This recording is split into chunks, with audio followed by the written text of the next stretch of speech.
Have you ever imagined waking up in the middle of the night to the sound of terrifying screams coming from your neighbor's house? You rush out in fear, open the door, and realize the one screaming isn't the victim, but the killer himself. A face drenched in sweat and madness, muttering strange words about the call to prayer and noise, and a crime your mind can barely comprehend. Welcome, my friends. I'm Adam, the investigator who always searches through the shadows to uncover the truth. If you're a fan of mysterious true stories, don't forget to support us with a like and subscribe. It helps the video reach more people and keeps us motivated to bring you even stronger cases. It was a quiet night, too quiet. The old streets of Manama, Bahrain, slept under a heavy silence, as if the whole city was holding its breath. Then it broke. A piercing scream ripped through the night, sharp and desperate, coming from a house near the old mosque. Doors flew open. Footsteps echoed on the pavement. Neighbors ran toward the sound. And at the door of the mosque's elderly muezzin, they stopped in shock. What they saw was like something from a nightmare. A man they all knew, a local named Abu Aluwa, stood half naked, his body trembling with rage. In his hand, a wooden cane pressed tightly against the old man's throat. He was shouting incoherently about the call to prayer, the noise, the voice. The scene was chaos, madness in human form. The neighbors rushed him, struggling violently until they managed to drag him off the lifeless body. But when he finally spoke, his words froze the air. Because what he confessed next was darker than anyone could imagine. He admitted to something unspeakable, a crime beyond reason. But who was Abu Aluwa? And what could possibly drive a man to murder the very voice that called his community to prayer? To understand, we have to go back to the beginning. To a man who was never ordinary. Abu Aluwa was known in the neighborhood not for his kindness, but for his temper. A troublemaker. Always arguing, always fighting, always crossing paths with the police. The station knew his face well. Jail wasn't new to him, he had been there more than once. And every time, he found a way out. He carried an old medical certificate declaring that his mind was unstable, and he used it like a shield, a weapon against punishment.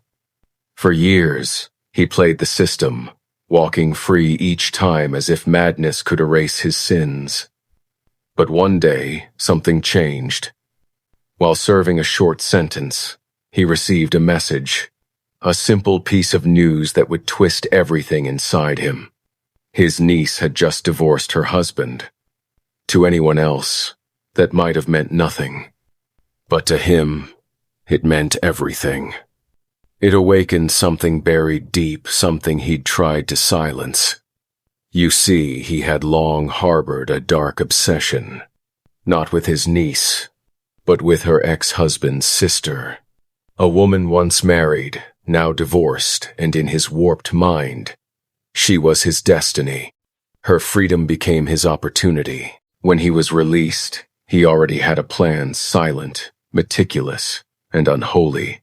He began visiting his relatives, pretending to care about reuniting the divorced couple. But that wasn't his goal.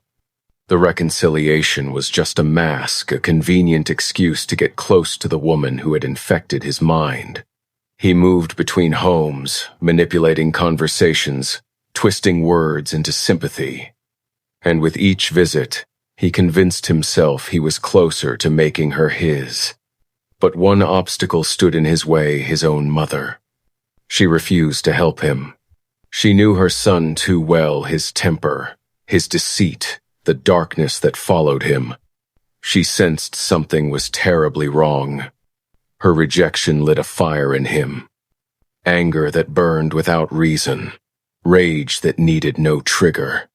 One evening, as he sat among young men from the neighborhood, an argument broke out, small, trivial, meaningless.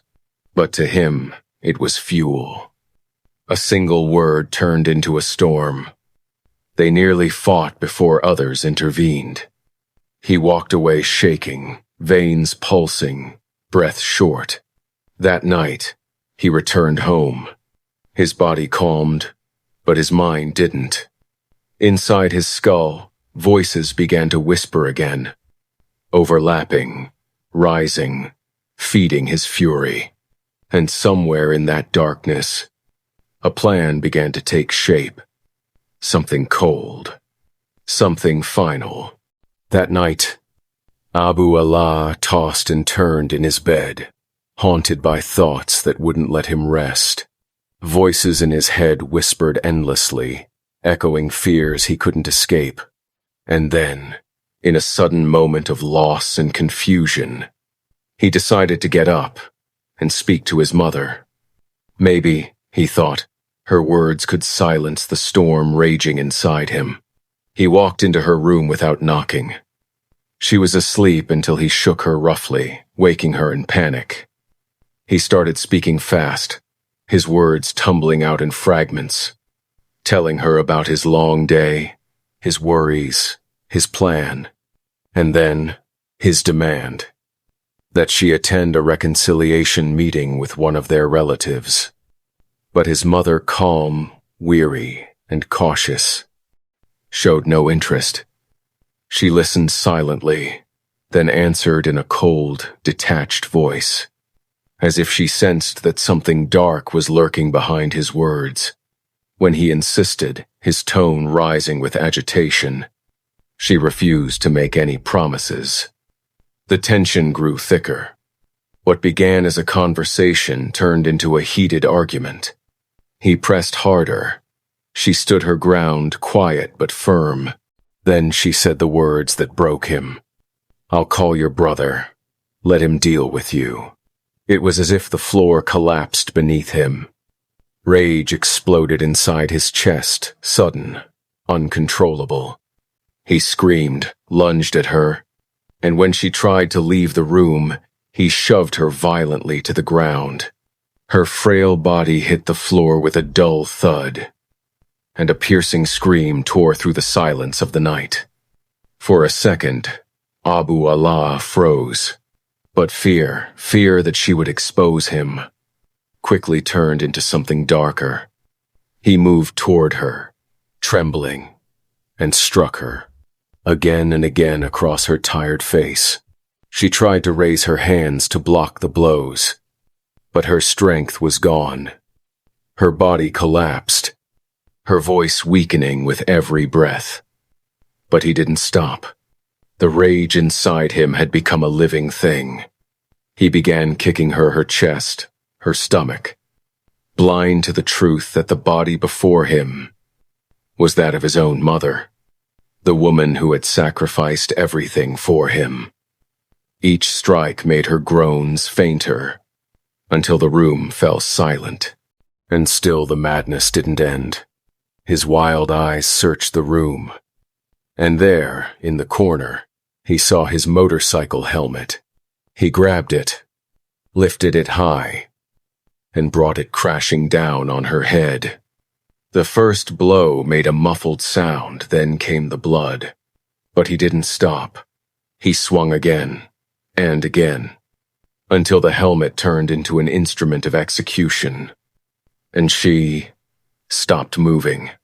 Blood splattered across the walls and the floor, and the air filled with a metallic stench that made it hard to breathe. Then, suddenly silence. A silence so deep it startled him awake.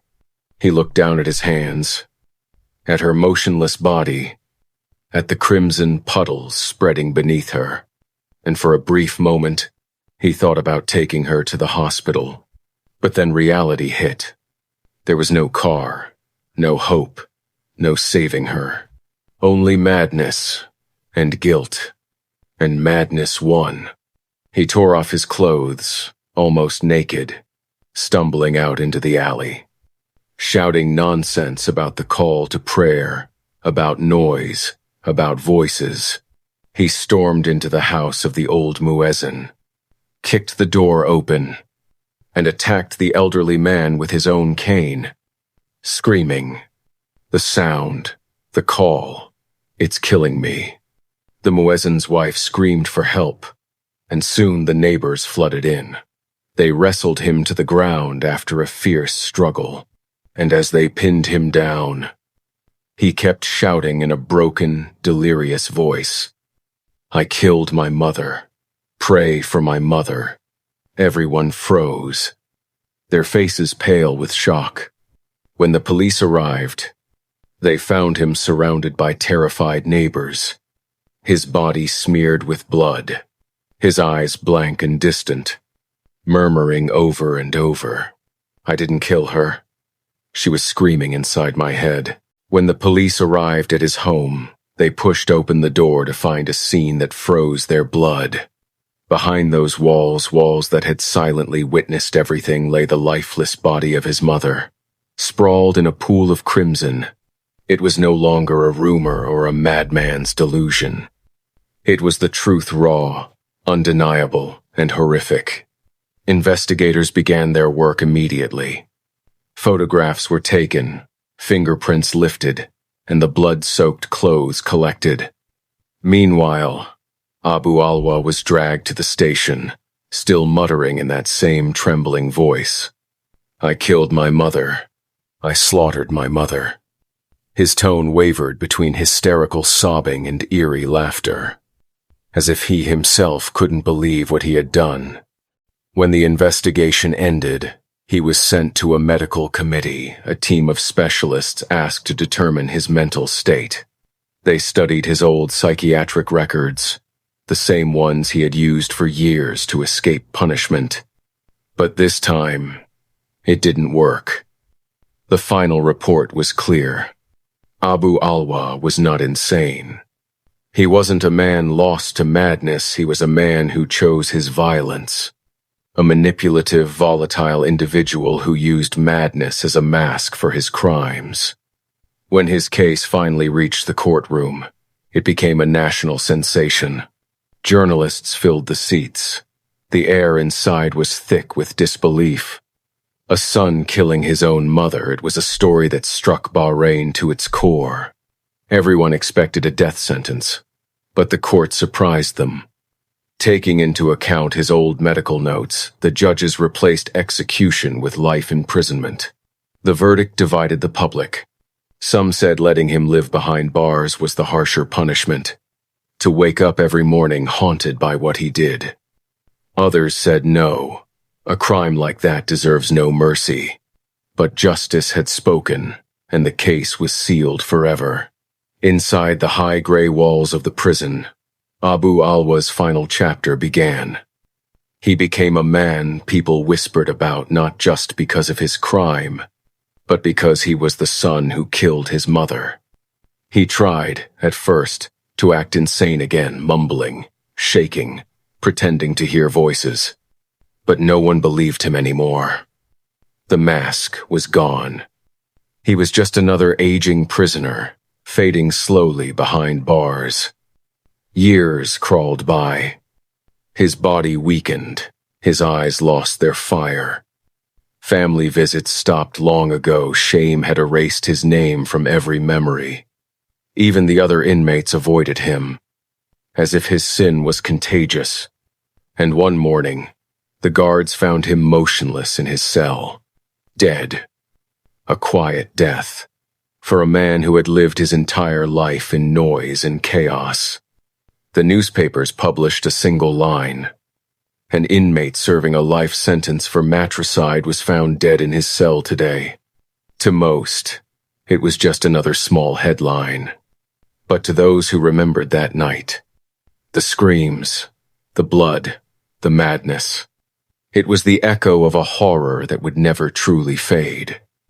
A story about the darkest thing a son could ever do, and a wound that time itself refused to heal.